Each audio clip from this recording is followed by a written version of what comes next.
there, welcome back to the channel. So today I was going to talk you through some of the cleanup work I did on all the vocal tracks we recorded the other day. You've probably seen me do this before, but if you haven't, it's a good way to figure out how to do this. And if you have, I think the repetition helps me. Continuing to make videos, continuing to do it, I'm finding new little developments that occur that change the way I do my thing. So I think it's effective, to watch it again if you are learning something.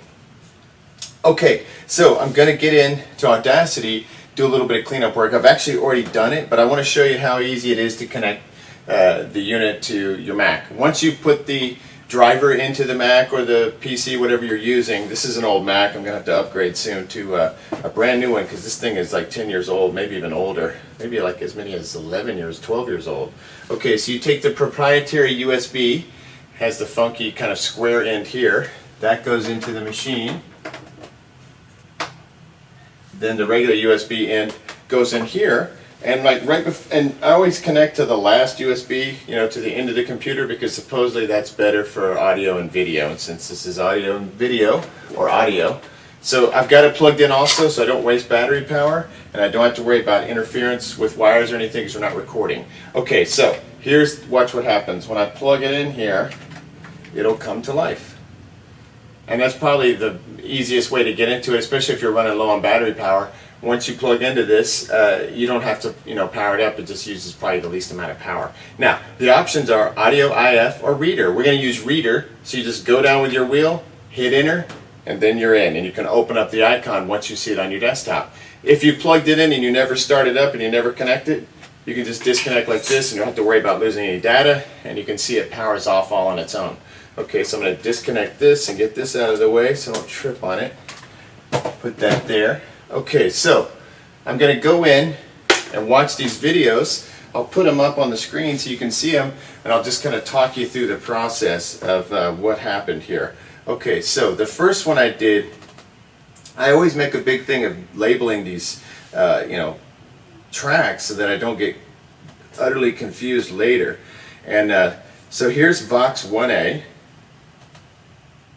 Let's see, so what I did, like I said, you connect the proprietary cable. When the zoom comes up, you click on it, open it up, go to project. Now I'm going to look for We Know. The name of the song is We Know Them.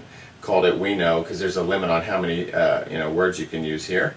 Okay, so I'm going to go down and look for number 9. I determined that by looking at it earlier and figuring, I isolated, okay, it's definitely number 9. Alright, so number 9 comes in, 009. And then we have a really nice looking vocal track with good looking levels. I'm so happy. Goes to show you that if you record it correctly, it makes everything so much better. You don't have to waste a bunch of time trying to repair things. And the other thing that I decided, right now I'm just seeing how much noise is in the room on this track in this empty space. And one of the things I decided is I just really wasn't liking the noise reduction feature, so I stopped doing that here. Mainly because the track isn't particularly noisy, and every time I selected it, it would do something weird. It would add some kind of weird noise or like remove too much sound. I think they changed it or something. I don't know what happened, but it just doesn't work the way I want it to anymore. And I'm just thinking it's pointless. So here I'm going through and I'm looking for the sound that's in the dead spaces here. And basically what I do is where I decide that I could get rid of it because there's absolutely no sound. It's kind of like a noise gate on a microphone pre. I'm going to highlight it and then click Command L. You can also go up to the generate and look for silence if you can't figure out a shortcut there. So it's silence and generate, or Command L in a Mac. I'm not sure what it would be on a PC, but it's easy to find out. Okay, so then the only other thing I did was the classic filters at 100K. I did the high pass, type 1. I hit OK. That improved it a little. I listened back a little. And I didn't want to silence the beginning, and I didn't want to silence the end, because there's always little surprises, and at the very end you can quiet the track where you need to, at the final mix. But sometimes there's little surprises that occur that I like to leave in, so I don't do any serious silencing until the end. But I did do some of this dead space in the middle of these things where there was absolutely not just supposed to be silent, just to lower the noise floor. But I don't obsess on that, because overall I think these are pretty well recorded for at least my level that I've done so far. So now I'm going to export it, and the well recording aspect of it makes it we have to do less post. I'm going to name it Vox 1A. And I may not have named it A yet. I may have just called it Vox 1 at this point. Yeah, that's what happened. Later on, I went back and changed it to Vox 1A. Okay, so that's all there was to that one. And I did not drag it back into the hard drive. So I'll show you myself doing that later, because that's how you get it into the Zoom. Is you get it once you make that file and it's on your desktop after you export it, you then have to drag it back into the hard drive, and I will show you how to do that in just 1 second here. So let's go through. I think it was the same thing on Vox 1B, which is basically doubling it. So watch. No, this is not doubling it. This is a different take, and I believe it was the complete double take. Because I do use a double of the main vocal. It's actually the exact same vocal. So we do the same thing here. We're going to just follow the same pattern that I followed last time, and just make sure everything is clean. I don't do any removal of silence in the beginning nor in the end, but you can see I'm silencing these gaps. It kind of is the same function as like a noise gate on a compressor or a preamp.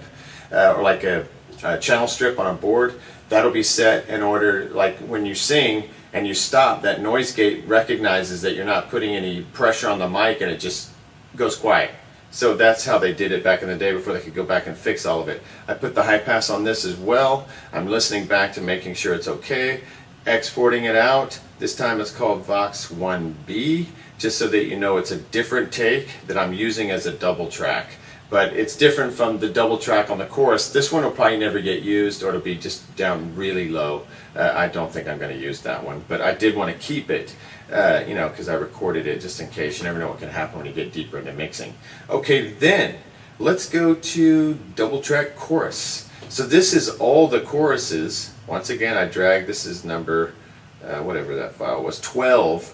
Drag it into Audacity straight from the hard drive on the Zoom, and then all I did was sing on the choruses, and you can see, and the little outro bit, there's little moments where I sang along, and just tried to double track that. I double track choruses, not always, but a lot of times, especially on pop music. Now, from certain types of material, don't call for that. Like if you're doing like, a really gritty kind of thing and you want to let your voice really come through just like in a very plaintive way, you would not want to double track. But if you're looking for a little slickness, a little air, that's where it comes in handy. Okay, once again, I was doing some silencing, the classic filters. I'm checking here to make sure everything sounds good, and making sure those are natural transitions. You don't want to cut into some natural sound that would sound, miss like the beginning of a vocal take or the end, like the last little breath. So I'm checking to make sure I didn't cut something off by silencing too soon or too late or whatever.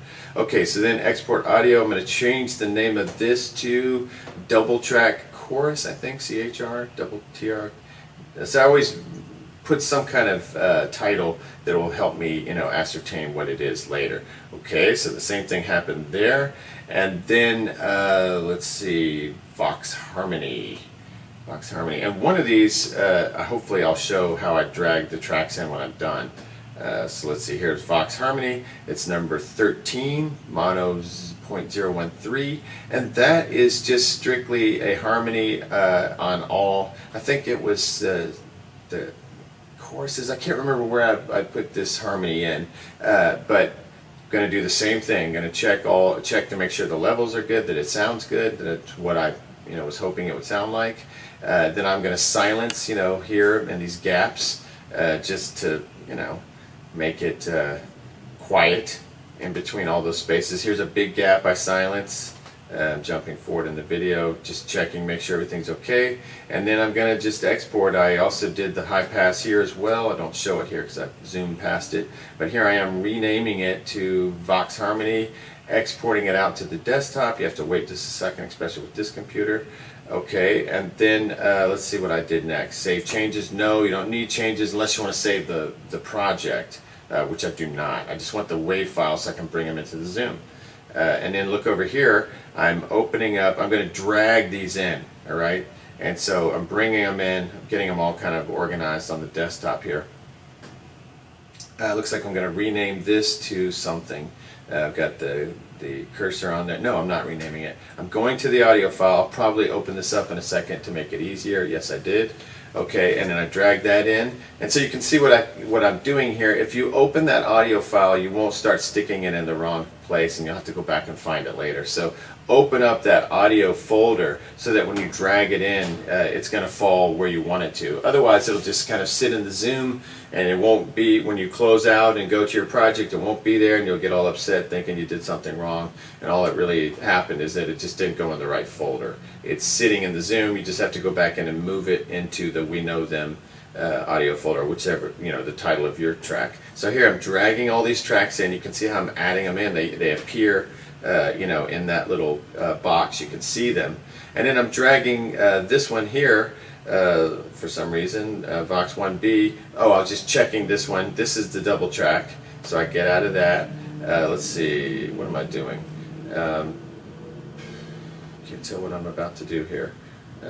Just checking all the. Oh, so now I'm pulling this one out, and I think I'm going to rename it and then drag it back in. That's kind of a cool thing to see, because that's how you double the tracks. So let's say, okay, and here I'm dragging all the tracks that I've already dragged into the Zoom into the trash, just so they don't clutter things up. You can always drag them back out if you made a mistake. Now let's see. I think in this one I retitle a track. I'll show you how that works. This is the bass guitar, and I decided on both bass guitar and vocal, I decided that I was going to double them. And when I mean double them, I don't mean sing them twice or play them twice. Go into Audacity, clean it up, then make a copy of it by dragging it out of the Zoom onto the desktop, renaming it like the second, like if it's bass guitar, I'll rename it bass guitar 2, or one will be bass guitar left and one will be bass guitar right, or whatever you want to do.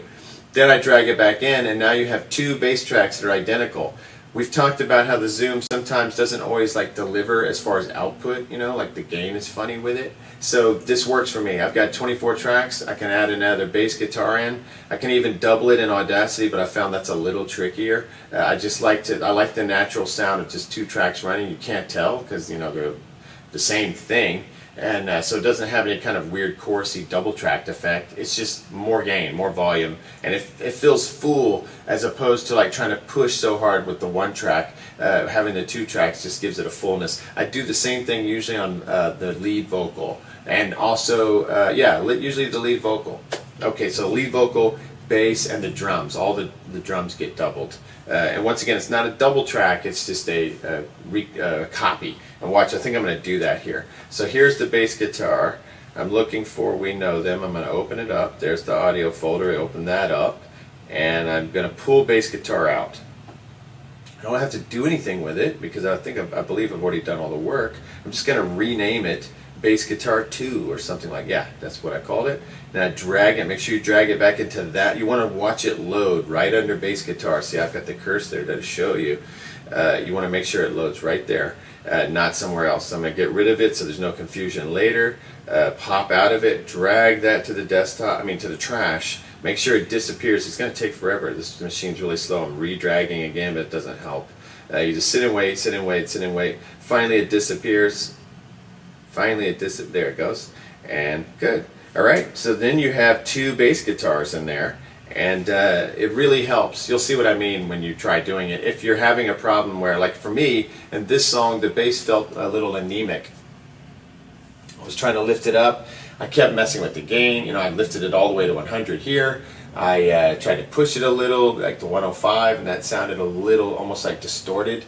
Pump up the EQ, try to put a little mids in there, a little more bass to give it a little, make it rounder and bloom more into the track. And all that was fine, except pushing the volume, that sounded a little distorted. But once again, the double track gives me exactly what I'm looking for. I get probably a gain of 3 dB, and it just sounds natural and rich and full. Doesn't sound like you've turned it into something because it didn't record well. And there's no reason for that because this is a direct recording. The bass is awesome, so it sounded rich and good. It just wasn't quite as it wasn't as enough output, if that makes sense. Okay, and I think it will. I think this happens to a lot of Zoom people because I get a lot of messages from people talking about some of these problems. And I do believe this is a fix. Somebody else out there has a much better idea. And you could also probably do something with software, like double it. Like I said, you can take the tracks and you can double them on Audacity, but I found that it just makes it like louder, like more gain, and it's harder to control, and then you have to manipulate it to get the volume back down again. And I found that the least amount of manipulation here, or overall, the better. The recording is the real deal, right? We want to make sure that the recordings that are going to this beautiful little piece of plastic, which is a marvel, is going to be as good as it can be going in, because, you know, this stuff it's going to mess the sound up over time. In my opinion, it starts to deteriorate a bit. So we want to save all of our, you know, our fidelity as long as we can before it starts, you know, slipping away. Because once you start putting it on things, you lose something there. So you want to start as, you know, high fidelity as possible, you know, before you go to like YouTube and Spotify and all that kind of stuff. All right, next time, I hope this helps. Please comment if you have any questions. Don't hesitate. This is what I'm doing. I'm trying to get into this. I'm trying to learn more. I'm trying to help people. People are helping me. That's the whole point of the thing. I don't get paid for promotion. I don't do any of that kind of stuff.